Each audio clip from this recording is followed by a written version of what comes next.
Na zuwa. Inda na saba zuwa. Wajen wa kenan? Wajen boka. Yanzu ke da wayanki da komai. Kin san wannan hanyar. Kin bar hanyar Allah kin koma hanyar shedan. To in ba boka ma wani zai kashe miji na mu bashi kuɗi.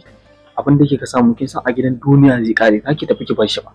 Wai idan ma'aji za ka je masallacin unguwan kuma na sa akwai lasfika. Kin yi makaranta, kin yi islamiyya, kin yi boko, kin san abin da hanyar nan take yi, amma kuma wai zaki ji. Ko za ka je gaya munafikin mijin nawa ne? Kin san dai ba haka nake ba, ina gaya miki ne dan ki gyara, kuma dan me irin halayen ki su gyara.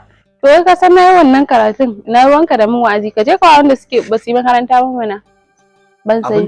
Kai ban san shi shigi, ban san shi shigi. Ka daina shi shigi, amin.